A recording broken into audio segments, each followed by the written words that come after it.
जल्दी से जुड़ जाइए सभी लोग।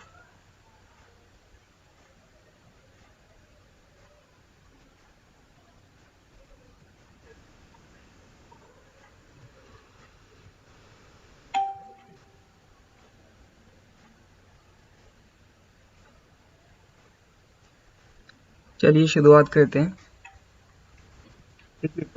सबसे पहले हम बात करेंगे meaning and elements of computer system. Meaning and elements of computer system के बारे में कि कंप्यूटर सिस्टम का मतलब क्या होता है and what are the important elements जो कि हम किसी भी कंप्यूटराइज्ड अकाउंटिंग में या फिर कंप्यूटर सिस्टम में जो है वो इस्तेमाल करते हैं। तो अगर हम बात करें तो सबसे पहले एक कंप्यूटर की परिभाषा और डेफिनेशन हम लोग देख लेते हैं कि कंप्यूटर क्या होता है। तो देखिए यहाँ पर कंप्यूटर क्या है। कंप्यूटर है, a computer is an electronic device which is capable of performing a variety of operation as directed by a set of instructions। अब यहाँ पर कंप्यूटर क्या है। कंप्यूटर है हमारी एक इलेक्ट्रॉनिक डिवाइस, ठीक है, जिसकी क्षमता विच इज कैपेबल ऑफ, जो कि कैपेबल होती है अलग अलग performing a variety of operation, अलग अलग तरीके के ऑपरेशंस को परफॉर्म करने के लिए as directed by a set of instructions। set of instructions कौन देते हैं? set of instruction in the form of program। और वो प्रोग्राम कौन बनाते हैं? प्रोग्राम बनाते हैं अल्टीमेट बेसिकली प्रोग्राम है। तो बेसिकली सेट ऑफ इंस्ट्रक्शंस हम देते हैं, हम लोग पीपल। तो this set of instructions is called computer program. जो सेट ऑफ इंस्ट्रक्शंस होता है ये प्रोग्राम कौन बनाते हैं? प्रोग्रामर बनाता है। तो this set of instructions is known as computer program which has been made by a specific person और पीपल। तो बेसिकली अगर हम बात करें, ये तो हो गई हमारी कंप्यूटर की परिभाषा और डेफिनेशन। अब अगर हम बात करें कि कंप्यूटर सिस्टम में कौन कौन से 6 मुख्य हमारे एलिमेंट्स होते हैं, या फिर हम बात कर लें कि कंप्यूटर सिस्टम जो है उनमें कौन कौन से इंपॉर्टेंट एलिमेंट्स जो हैं वो यूज किए जाते हैं। देखिए सबसे पहले अगर हम बात करें तो कंप्यूटर सिस्टम जो है, पूरा का पूरा कंप्यूटर सिस्टम इन सारी चीजों से मिलकर बनता है हमारा। सबसे पहले अगर हम बात करें तो hardware, software, people, procedures, data और connectivity. Hardware, software, people, procedures, data और कनेक्टिविटी। अब देखिए यहाँ पर एक एक चीज को मैं अलग से बताऊंगा। हार्डवेयर क्या होता है, सॉफ्टवेयर क्या होता है, पीपल कौन होते हैं, प्रोसीजर्स क्या है, डेटा क्या है, कनेक्टिविटी क्या है। देखने में बहुत ही छोटी चीजें लगती हैं, बहुत ही आसान चीजें लगती हैं, ये हम पढ़ते आ रहे हैं, लेकिन यूके ट्रिपल एसएससी के पेपर में इन्हीं में से कॉन्सेप्ट आपसे पूछे जा सकते हैं। हार्डवेयर बताइए, सॉफ्टवेयर बताइए, पीपल बताइए, प्रोसीजर्स बताइए, डेटा बताइए, कनेक्टिविटी बताइए। अब अगर आपको कोई बोले कि आपको पीपल को जो है वो एक्सप्लेन करना है, तो आप कैसे एक्सप्लेन कर पाओगे? अब वो आपको नहीं पता। अब कंप्यूटर सिस्टम में, कंप्यूटर बेसिकली कंप्यूटराइज्ड अकाउंटिंग में अब पीपल का क्या रोल है, जब आपको ये पता होगा तभी आप बता पाओगे। तो यहाँ पर प्रोसीजर्स, हमारे प्रोसीजर कौन कौन से होते हैं भाई, डाटा किस तरीके से प्रोसेस किया जाता है, कनेक्टिविटी क्या है, वो सारी की सारी चीजें आपसे डायरेक्टली पूछ ली जाती हैं। अब इसके बाद बात करते हैं हम what are the different components, या फिर हम इन्हीं को कह लें कि एलिमेंट्स ऑफ कंप्यूटर सिस्टम। अब सबसे पहले हम बात करेंगे हार्डवेयर की, कि हार्डवेयर हमारा क्या होता है। देखिए hardware of computer consist of physical components such as keyboard, mouse, monitor, processor etcetera. ऐसी कोई भी चीज, ऐसी कोई भी एलिमेंट कंप्यूटर का जिसको कि आप छू सकते हो, जिसके द्वारा आप काम ले सकते हो, जैसे कि हमारा keyboard, mouse, monitor, processor etcetera, which you can easily touch, which you can feel the presence of all these elements। ठीक है ना। अब सॉफ्टवेयर क्या है? सॉफ्टवेयर जैसे मैंने बताया, सॉफ्टवेयर बेसिकली अगर मैं बोलूं तो सॉफ्टवेयर बनता कैसे है। देखिए एक इंस्ट्रक्शंस है, इंस्ट्रक्शन से बनता है हमारा प्रोग्राम, प्रोग्राम से बनता है हमारा सॉफ्टवेयर, प्रोग्राम से क्या बनता है हमारा सॉफ्टवेयर। कहीं कहीं प्रोग्राम और सॉफ्टवेयर को एक ही बोल दिया जाता है, लेकिन instructions a set of instructions is known as program and program is known as software. Program will become software, ठीक है ना। तो अलग अलग एक सॉफ्टवेयर जो है ना, एक सॉफ्टवेयर में एक स्पेसिफिक प्रोग्राम भी हो सकता है, और a group of programs will together constitute a software. एक ग्रुप ऑफ प्रोग्राम, अलग एक ग्रुप ऑफ प्रोग्राम जो है, प्रोग्राम का एक ग्रुप जो है वो एक सॉफ्टवेयर को बनाता है। एक सॉफ्टवेयर में एक प्रोग्राम से बेसिकली एक सॉफ्टवेयर जो एक सिंगल प्रोग्राम से भी बन सकता है और उसमें मल्टीपल प्रोग्रामिंग भी एक सॉफ्टवेयर में की जा सकती है। तो अगर हम कहें तो प्रोग्राम्स को ही हम अलग अलग प्रोग्राम्स को ही सॉफ्टवेयर भी कह सकते हैं, और अगर अलग अलग तरीके के प्रोग्राम्स हैं वो यूज हो रहे हैं तो बेसिकली तो ये पूरा का पूरा जो एक साइकिल है ना, इंस्ट्रक्शन से बनता है प्रोग्राम, प्रोग्राम से बनता है सॉफ्टवेयर, तो ये वहां पर फॉलो की जाएगी। बात आगे समझ में। अब बात करते हैं सॉफ्टवेयर क्या होता है। अब सॉफ्टवेयर क्या है? A set of programs which is use to work with such hardware is called its software. अब सेट ऑफ प्रोग्राम्स, अलग अलग तरीके के प्रोग्राम्स को हम क्या बोलते हैं? सॉफ्टवेयर बोलते हैं। जैसा कि हमने अभी ऊपर पढ़ा, which is use to work with such hardware, जिसको इस तरीके से डिजाइन किया जाता है, डेवलप किया जाता है कि हम इन हार्डवेयर से उनको जोड़कर काम ले सकें। अब सॉफ्टवेयर को क्या बोला जा सकता है दूसरी भाषा में? A coded set of instructions stored in the form of circuits. A coded set of instructions stored in the form of circuits. अब एग्जांपल के तौर पे आपके कंप्यूटर में एक हार्ड डिस्क लगी होती है, लैपटॉप इस्तेमाल कर रहे हो चाहे डेस्कटॉप इस्तेमाल कर रहे हो, हार्ड डिस्क लगी होती है। हार्ड डिस्क में आपका ऑपरेटिंग सिस्टम लोडेड है, ऑपरेटिंग सिस्टम इंस्टॉल्ड है, आपको पता है ऑपरेटिंग सिस्टम मेरा इंस्टॉल्ड है। अब उस ऑपरेटिंग सिस्टम में कंप्यूटर को कैसे ऑपरेट करना है, कैसे चलाना है, अगर मुझे स्टार्ट बटन दबाना है, ठीक है, विंडो खुल के आएगी, इस तरीके से आएगी, तो वो सारी की सारी चीजें जो है वो क्या है वो मेरी बेसिकली हार्ड डिस्क में क्या इंस्टॉल्ड है। हार्ड डिस्क में बाय डिफॉल्ट कौन सा सॉफ्टवेयर है? बायोस पड़ा रहता है। बायोस, BIOS, बायोस जिसे हम क्या बोलते हैं? Basic input output system. इस बायोस में पूरा का पूरा हमारा ऑपरेटिंग सिस्टम पड़ा हुआ है। अब ये ऑपरेटिंग सिस्टम में आपको विंडो लोड करनी है, फॉर्मेट करनी है, वो पूरा का पूरा बेसिकली वो किस में होता है? बायोस के थ्रू ही होता है। फर्मवेयर जो कहते हैं, हमारे मोबाइल फोन में फर्मवेयर होता है और इसमें हमारा बायोस होता है। जो हमारे जितने भी हमारे लैपटॉप होते हैं, डेस्कटॉप होते हैं, तो इनमें क्या होता है? हमारा बायोस होता है। तो बेसिकली यहाँ पर वो हार्ड डिस्क में हमारा क्या है? सॉफ्टवेयर है। तो सॉफ्टवेयर को अगर हम बोलें तो सॉफ्टवेयर क्या है? It is a set of instructions, it is a set of coded instructions जो कि हमारे इन द फॉर्म ऑफ सर्किट्स की फॉर्म में हमारा रहता है, ठीक है ना, किसी भी कंप्यूटर सिस्टम में। अब बात करते हैं हमारे डिफरेंट टाइप्स ऑफ सॉफ्टवेयर, अलग अलग तरीके के जो सॉफ्टवेयर हम इस्तेमाल करते हैं।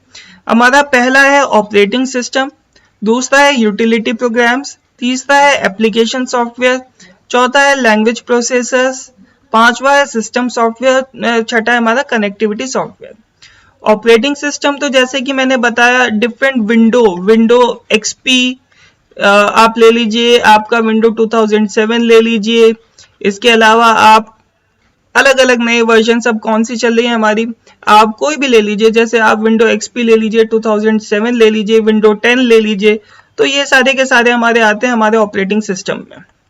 यूटिलिटी प्रोग्राम जब किसी एक स्पेसिफिक पर्पस के लिए कोई चीज लगाई जाती है, जैसे कि एग्जांपल के तौर पे मैं कहता हूं, मैंने अपने सिस्टम में एक साउंड कार्ड इंस्टॉल किया, साउंड कार्ड नहीं था, साउंड कार्ड इंस्टॉल किया, ग्राफिक ड्राइवर, ये ग्राफिक ड्राइवर, ठीक है, ग्राफिक ड्राइवर हो गया, साउंड कार्ड हो गया, ये किसके एग्जांपल हैं? यूटिलिटी प्रोग्राम्स के एग्जांपल हैं। यूटिलिटी जैसे साउंड कार्ड, अब साउंड मेरे डेस्कटॉप में साउंड को सुनने का कोई सिस्टम नहीं था, कोई जुगाड़ नहीं था, तो मैंने अलग से उसमें क्या कर लिया, एक साउंड कार्ड लगा लिया। Now I am able to listen the audio as well, and मेरे बेसिकली जब मैं पहले देखता था वीडियोस तो वो सही से दिखाई नहीं देती थी, या मुझे कोई गेम खेलना है तो उसके लिए अलग से सेपरेट ग्राफिक ड्राइवर हमें इंस्टॉल करने होते हैं। तो बेसिकली इसमें ये हमारे किस में आते हैं? आते हैं हमारे यूटिलिटी प्रोग्राम्स में। बात आ गई समझ में? मोस्ट वेलकम लक्की जी। अब उसके बाद बात करते हैं हमारे एप्लीकेशन सॉफ्टवेयर। अब एप्लीकेशन सॉफ्टवेयर क्या है हमारे? एप्लीकेशन सॉफ्टवेयर किसी भी एक स्पेसिफिक एप्लीकेशन को चलाने के लिए जो अल्टरनेट सॉफ्टवेयर हमें कॉम्बिनेशन में चाहिए रहता है। अब जैसे सपोज आपने चाहे सिंपली अगर MS ऑफिस भी चलाना है ना, तो MS ऑफिस को चलाने के लिए सबसे पहले आपके पास क्या होना चाहिए? Operating system, window XP, window 10, window 2007, एक ऑपरेटिंग एनवायरनमेंट आपके पास होना चाहिए जिसपे कि आप कोई भी एक स्पेसिफिक प्रोग्राम, एक एप्लीकेशन को रन कर सको, तो हमारा क्या कहलाता है? एप्लीकेशन सॉफ्टवेयर कहलाता है। नाउ लैंग्वेज प्रोसेसर्स, अलग अलग लैंग्वेजेस हमारी बेसिकली कंप्यूटर में इस्तेमाल होती है, लाइक C++, हमारी जावा हो गई, ओरेकल हो गई, ठीक है, उनको प्रोसेस करने के लिए हमारे पास लैंग्वेज प्रोसेसर्स होते हैं। आपको ये पता होना चाहिए कि जब भी आप कोई कंप्यूटर में काम करते हो, कंप्यूटर नेवर अंडरस्टैंड, आपको जो भी आप टाइप करते हो ना, तो टाइप करने के जब टाइप करते हो ना, आपको सिस्टम पे डेस्कटॉप पे टाइप किया हुआ नजर तो आता है, लेकिन एक्चुअली आप क्या इनपुट करते हो, उसकी एस्काई वैल्यू को, उसकी एस्काई वैल्यू को। जो कंप्यूटर सिस्टम होता है वो हमारा केवल नंबर्स पे काम करता है। हर एक अल्फाबेट, चाहे वो स्मॉल ए से स्मॉल जेड, इसकी एक स्काई वैल्यू होती है, एक नंबर होता है, ए से लेके जेड तक की एक स्काई वैल्यू होता है। ये नंबर अंडरस्टैंड करता है आपको डेस्कटॉप पर, स्क्रीन पर, चाहे वो अल्फाबेट से क्यों ना दिखाई दें, लेकिन उनकी वैल्यू को कैप्चर करता है। कंप्यूटर सिस्टम या बेसिकली हमारा जो कंप्यूटर सिस्टम है वो बाइनरी लैंग्वेज पे काम करता है, 0 और 1 की फॉर्म में। और इसके अलावा ये जो इनकी अगर ए अल्फाबेट की मैं कहता हूँ, इसकी सपोज हमारी सपोज इसकी वैल्यू है 23 या 24, मान लीजिए स्काई कोड एग्जैक्टली मेरे अभी फिलहाल याद नहीं है। तो अगर इसकी वैल्यू 22 है तो इसको क्या करेगा, ये एक नंबर को पहले बाइनरी फॉर्म में कन्वर्ट करेगा और उसको कंप्यूटर सिस्टम समझेगा, देन उसके बाद इस अल्फाबेट को हमारा वहां पर स्क्रीन पर डिस्प्ले किया जाएगा। ठीक है, अब इसके बाद आती है हमारी system software. System software basically पूरा का पूरा एक सॉफ्टवेयर एनवायरनमेंट को, एक स्पेसिफिक सॉफ्टवेयर को रन करने के लिए, एक सॉफ्टवेयर को रन करने के लिए एक उससे जुड़ा हुआ हमारा एनवायरनमेंट उसको प्रोवाइड कराना। अब सपोज अगर मैं कहता हूं आपने जो है कुछ ऐसे सिस्टम, कुछ ऐसे हमारे सॉफ्टवेयर होते हैं जो कि एक स्पेसिफिक सॉफ्टवेयर को, हमारे ऑपरेटिंग सिस्टम को सपोर्ट करते हैं। जैसे कुछ प्रोग्राम ऐसे होते हैं जो कि लाइनेक्स पे चलते हैं, या कुछ प्रोग्राम होते हैं जो विंडोज पे चलते हैं। जैसे आपको ये बेसिकली अगर मैं बात करूं तो एप्पल का आप कोई फोन खरीद कर लिया, ये एप्पल की फर्मवेयर, एप्पल का सिक्योरिटी सिस्टम, एप्पल का आईपैड, एप्पल का लैपटॉप, उसका जो सिस्टम सॉफ्टवेयर होता है वो अलग होता है। सिस्टम सॉफ्टवेयर अलग अलग फोन के हिसाब से हम सिस्टम सॉफ्टवेयर को बोल सकते हैं। फोन के हिसाब से अगर मैं बात करूं तो फर्मवेयर या फिर डिफरेंट ऑपरेटिंग एनवायरनमेंट, अलग अलग फोन के हिसाब से, अलग अलग लैपटॉप्स के हिसाब से। अब हम बात करते हैं कनेक्टिविटी सॉफ्टवेयर। कनेक्टिविटी सॉफ्टवेयर, इसका सिंपल से एग्जांपल देता हूं कि सपोज आपने कोई सैमसंग का फोन बेसिकली कनेक्ट करना है किसके साथ में, अपने लैपटॉप के साथ में, तो पूरा सैमसंग का सूट आता है, उसको आपने इस्तेमाल करना पड़ेगा किसको, कनेक्टिविटी करने के लिए अपने लैपटॉप से। इन द सेम वे आपको कोई भी मतलब अलग से कोई भी चीज को इंस्टॉल करना है, जैसे कि अगर मैं कोई भी सॉफ्टवेयर चलाता हूं तो सबसे पहले सॉफ्टवेयर को रन करने के लिए क्या करना पड़ेगा, आपको पहले उसका सॉफ्टवेयर इंस्टॉल करना पड़ेगा, देन उसके बाद आपके लैपटॉप की और उस सॉफ्टवेयर की कनेक्टिविटी बन जाएगी। Now you can easily run that software. Suppose अभी मैं आपको पढ़ा रहा हूं तो I am using a kind of software, तो मैंने पहले उस सॉफ्टवेयर को इंस्टॉल किया, then I am actually created a connection between that software and the operating system that I am using currently now.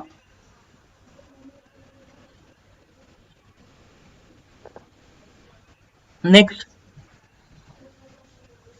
अब बात करते हैं हुआ पीपल। अब आपसे पूछे यूके ट्रिपल एसएससी के पेपर में कि पीपल कौन होते हैं।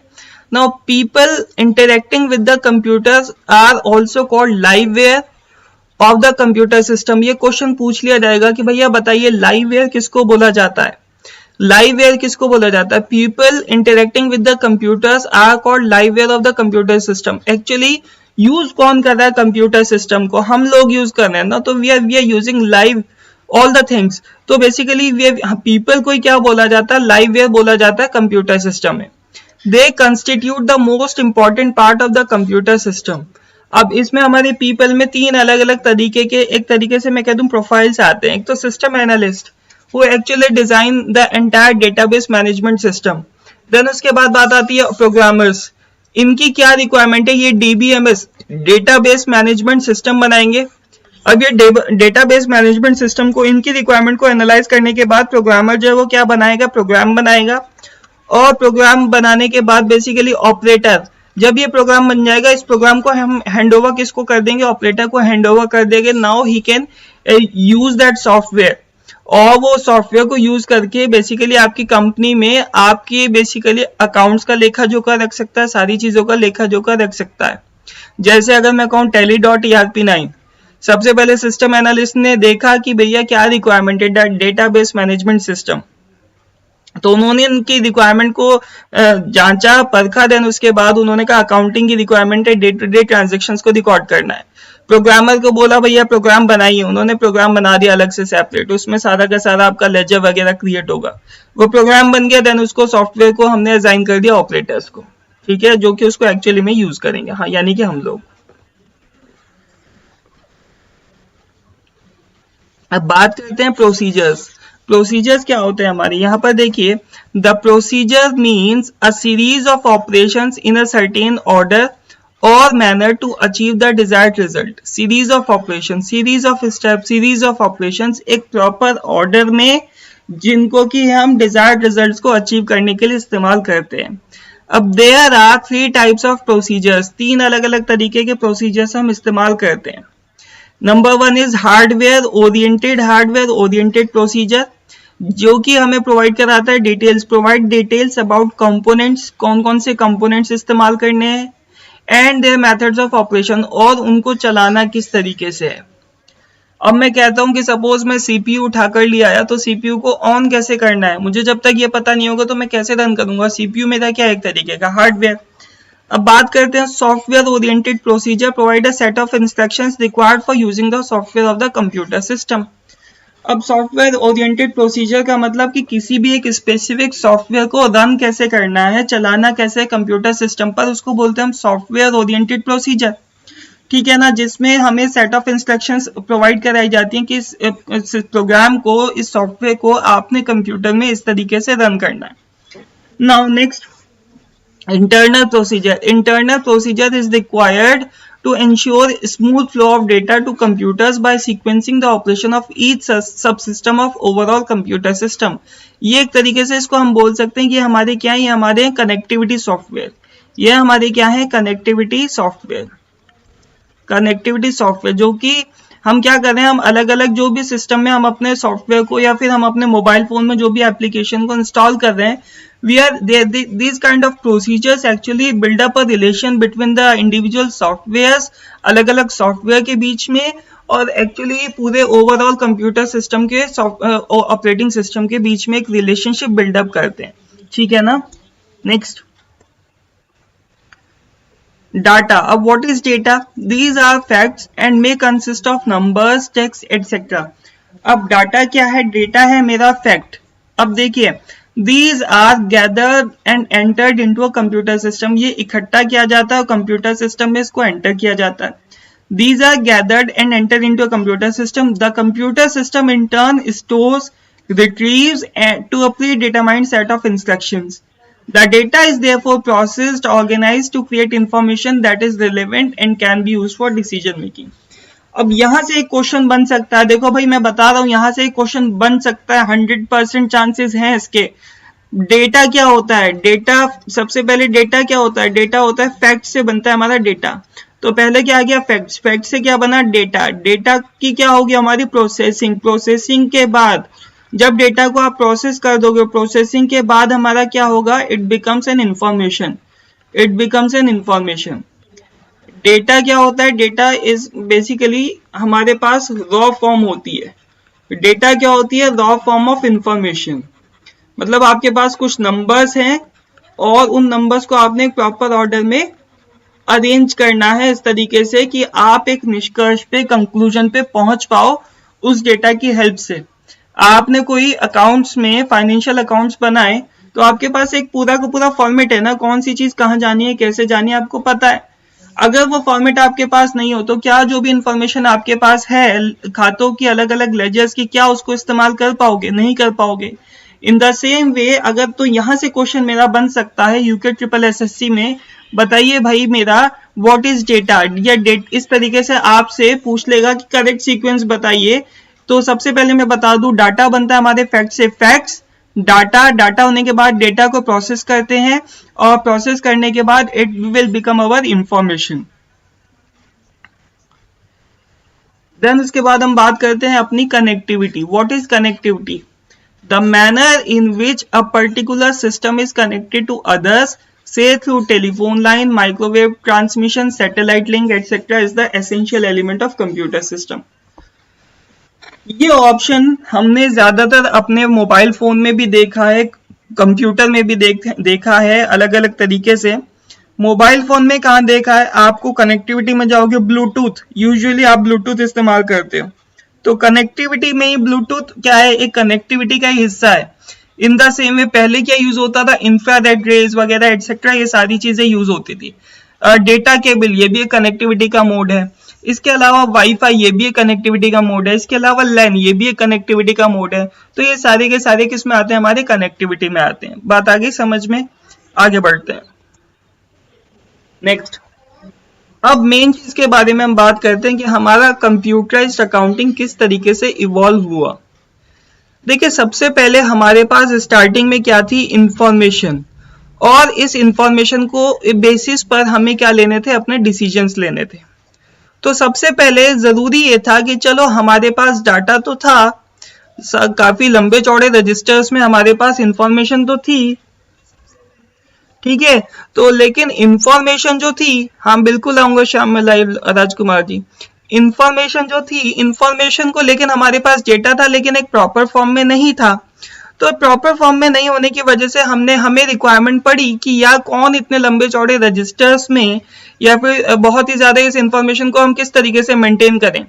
तो हमें बेसिकली एक मैकेनिज्म चाहिए था कि जिसके जरिए हम इस इंफॉर्मेशन को इस तरीके से प्रोसेस कर पाए कि एक तो हमारा टाइम बच सके और इसके बेसिस पर हम डिसीजंस ले सकें। तो हमने इंफॉर्मेशन एंड डिसीजंस, हमारे पास सबसे पहले जरूरी ये चीज थी कि हमारे पास इंफॉर्मेशन होनी चाहिए जिसके बेसिस पर आप कुछ डिसीजंस ले पाओ।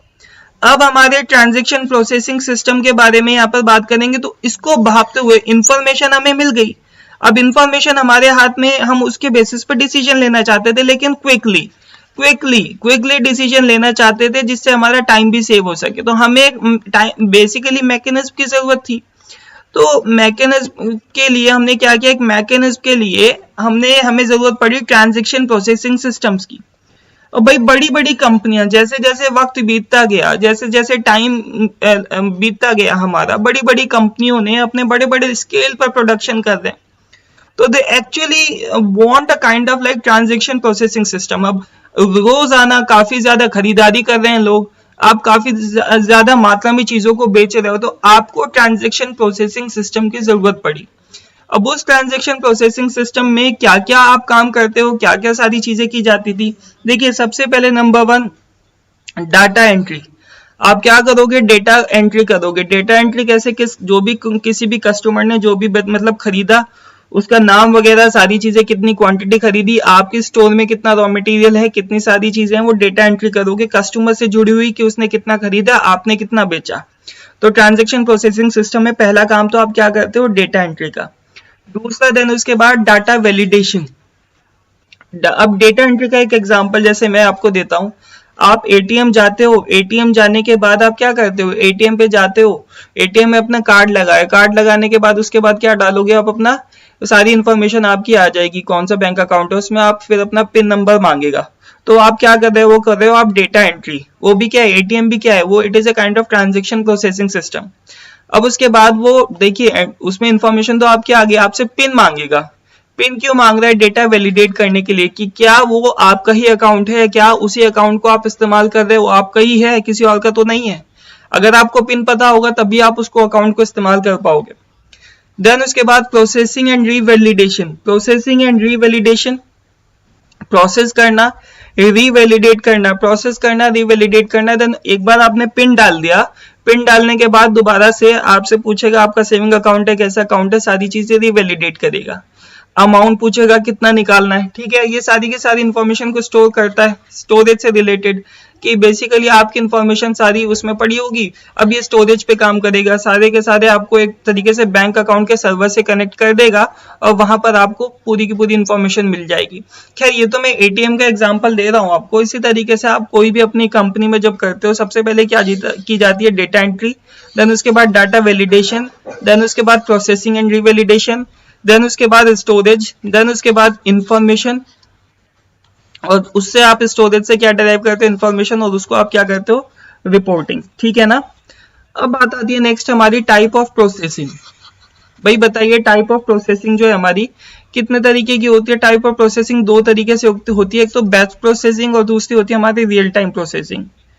बैच प्रोसेसिंग क्या होती है, लॉट्स में करना, लॉट्स में लॉट्स में मतलब बहुत ज्यादा मात्रा में, मास, लॉट्स, मास ऑफ ट्रांजेक्शन्स को हैंडल करना, मास ऑफ ट्रांजेक्शन्स को इन a single go, in a single go, एक ही बारी में बहुत सारी ट्रांजेक्शन्स को मैनेज करना, ह्यूज ट्रांजेक्शन्स, आप कह लीजिए इसको ह्यूज ट्रांजेक्शन्स को एक ही सिंगल बारी में मैनेज करना, उसको बोलते हैं आप क्या, बैच प्रोसेसिंग, ठीक है ना।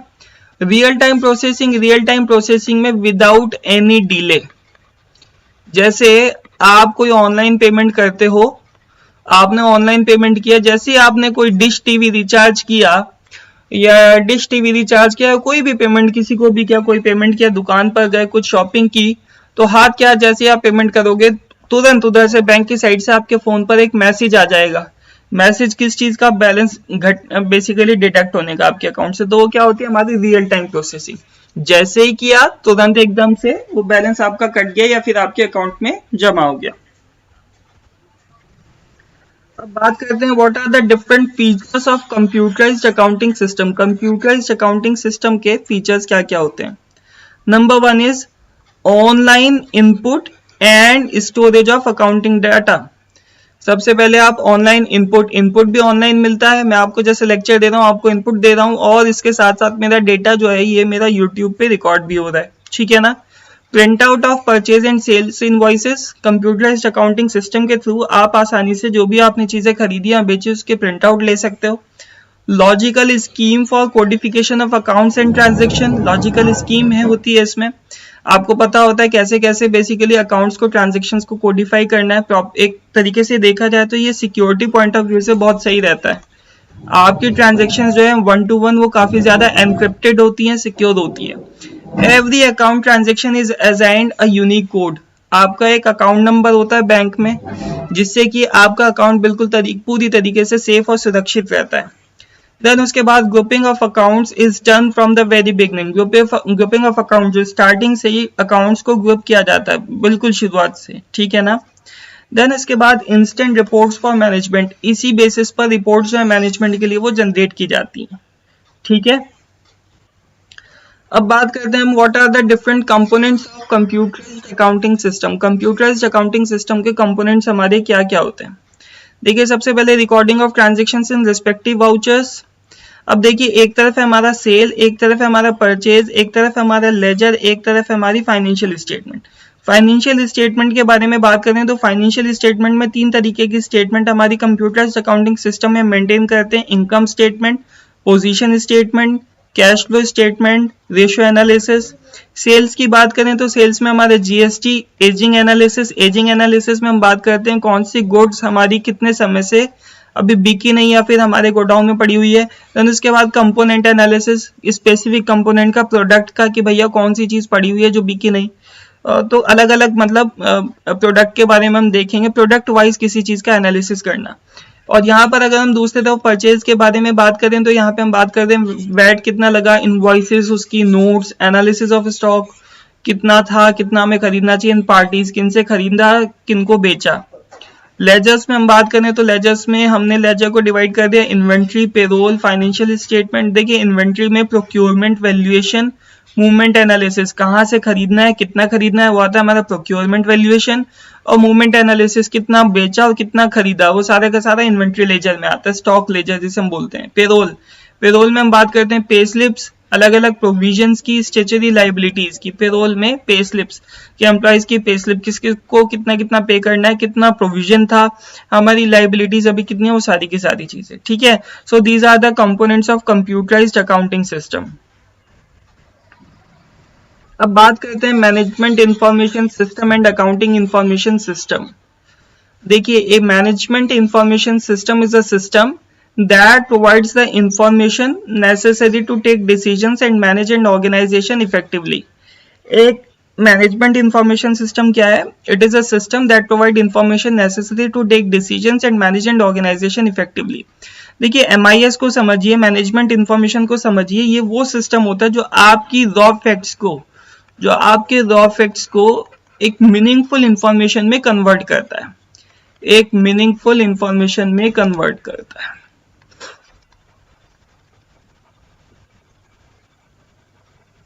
ठीक है, मीनिंगफुल इंफॉर्मेशन में कन्वर्ट करता है, वो होता है हमारा मैनेजमेंट इंफॉर्मेशन सिस्टम।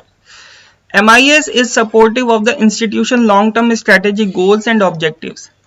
अब MIS जो है वो किसके अकॉर्डिंग काम करता है, कंपनी के लॉन्ग टर्म स्ट्रेटेजिक गोल्स और ऑब्जेक्टिव्स के अकॉर्डिंग काम करता है। MIS is viewed and used at many levels by management, operational, tactical and strategic।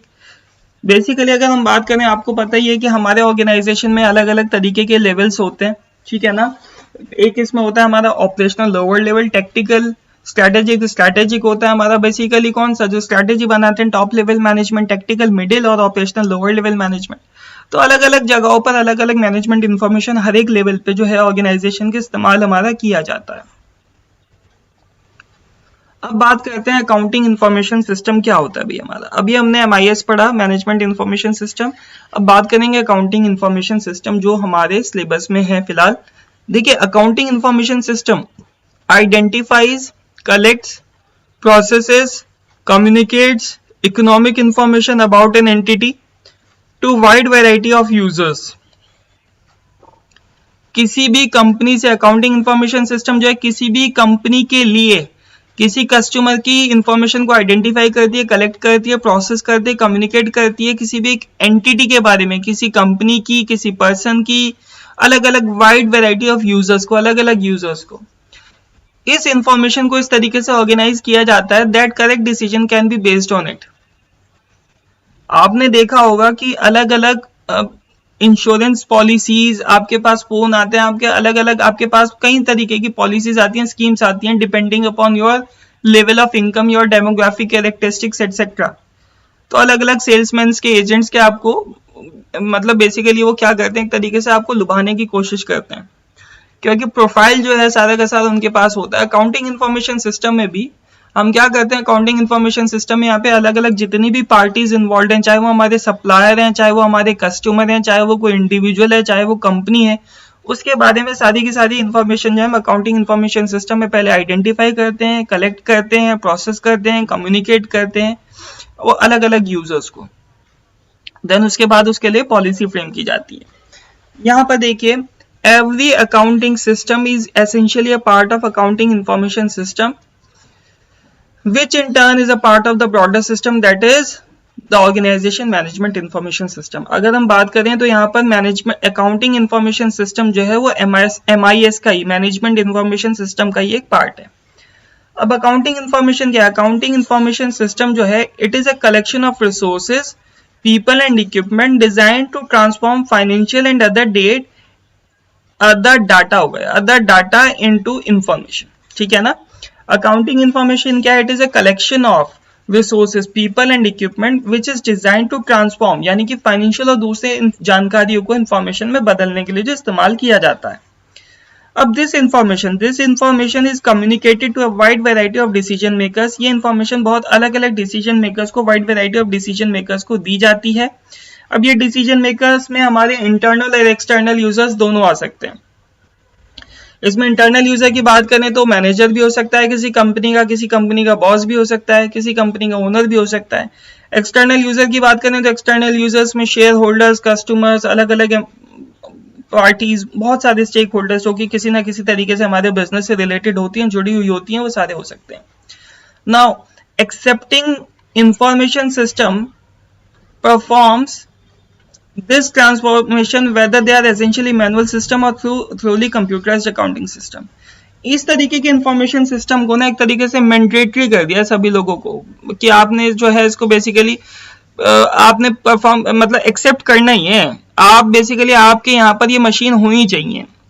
आप किसी भी दुकान पर चले जाओ, दुकान पर आप देखोगे हर जगह कंप्यूटर सिस्टम रखा मिलेगा। क्यों मिलेगा? क्योंकि वो मैंडेटरी कर दिया है। टैक्स वगैरह जब होता है ना, टैक्स की जब ऑडिटिंग वगैरह होती है तो उस समय जो है आपको पूरा का पूरा ट्रांजेक्शन्स का ब्यौरा देना पड़ता है, ठीक है। तो अब बात करते हैं डिजाइनिंग ऑफ अकाउंटिंग रिपोर्ट्स किस तरीके से बनाई जाती है, अकाउंटिंग रिपोर्ट्स किस तरीके से बनाई जाती है।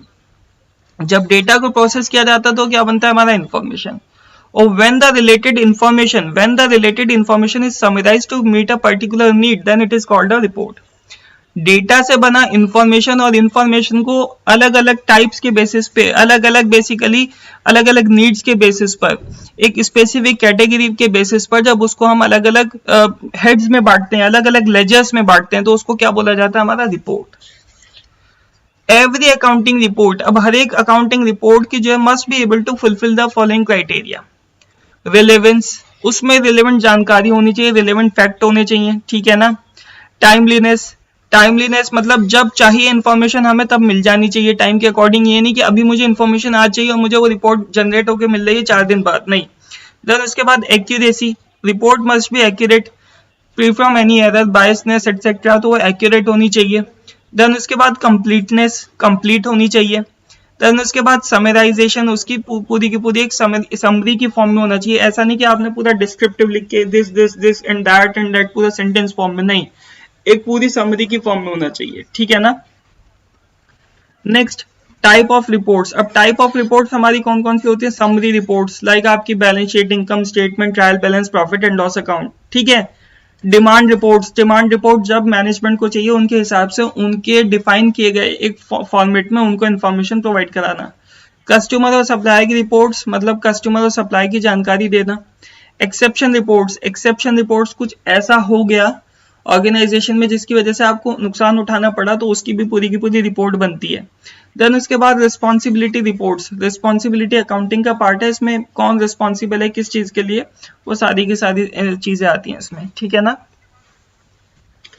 रिस्पॉन्सिबिलिटी रिपोर्ट्स को हम एक तरीके से बोल सकते हैं डिपार्टमेंटल रिपोर्ट्स, डिपार्टमेंटल रिपोर्ट्स भी इनको हम बोल सकते हैं,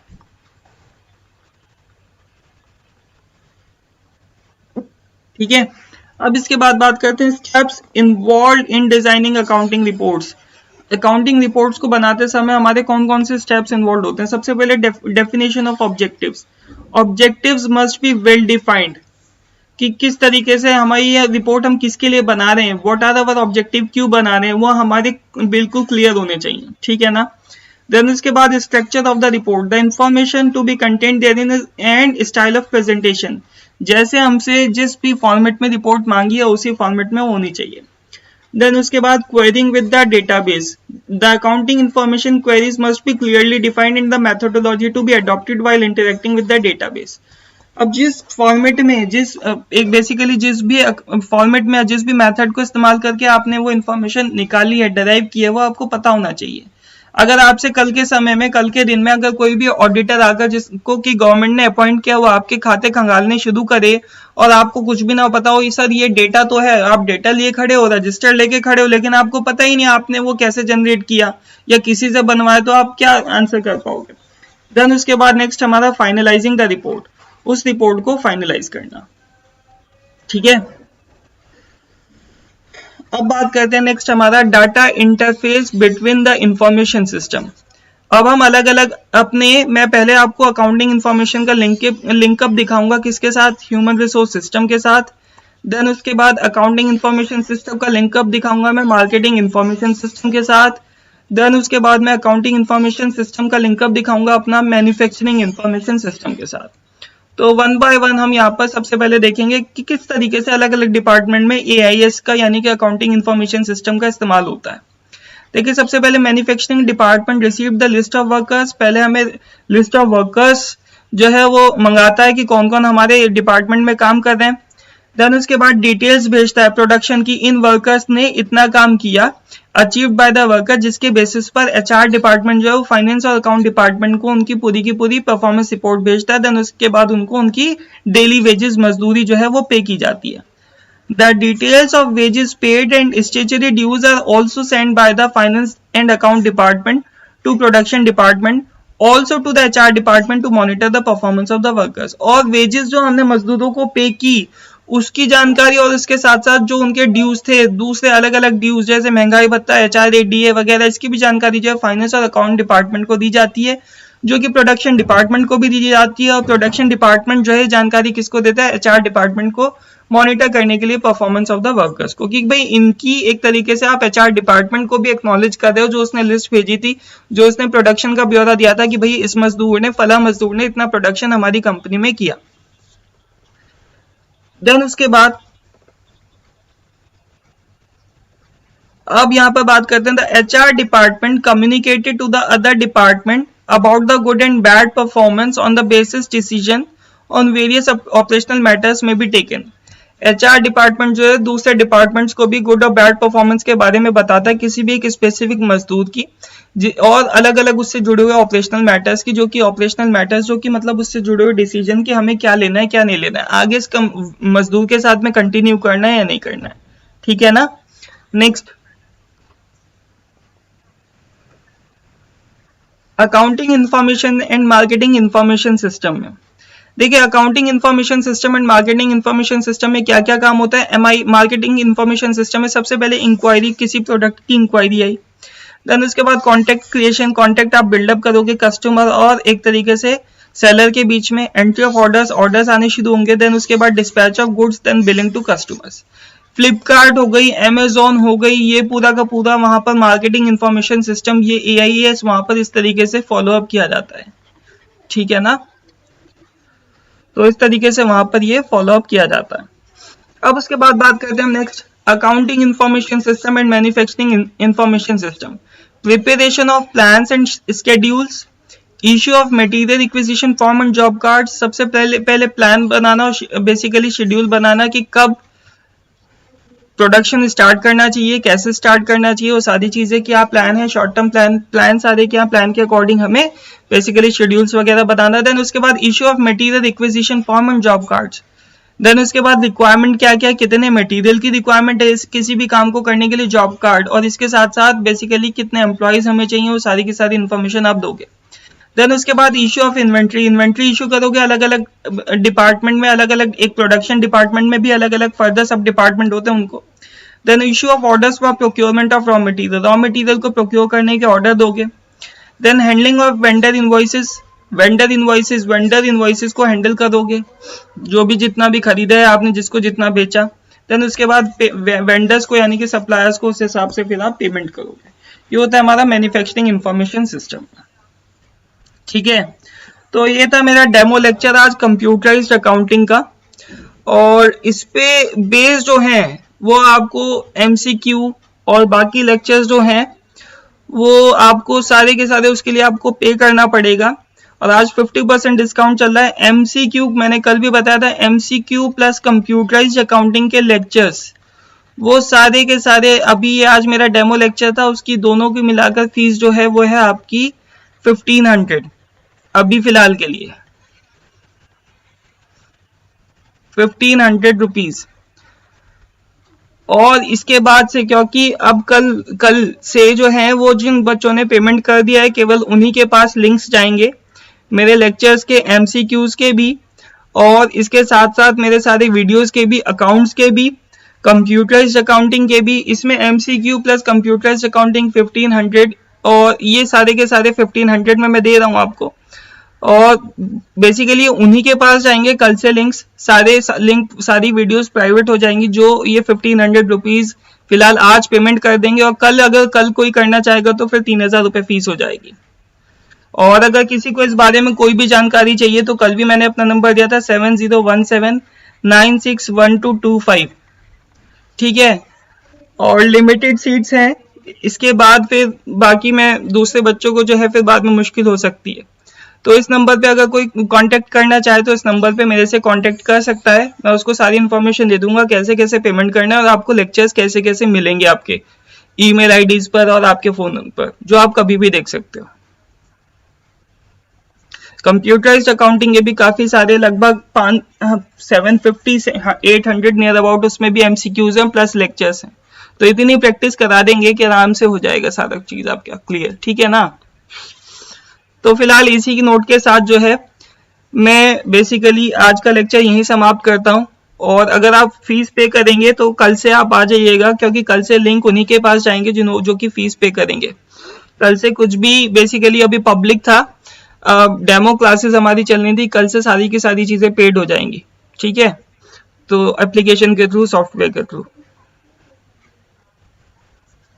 थैंक यू सो मच। अगर अच्छा लगे तो यार लाइक शेयर और सब्सक्राइब कर देना, क्योंकि नॉलेज हमेशा शेयर करने से बढ़ती है, कम नहीं होती। सो धन्यवाद।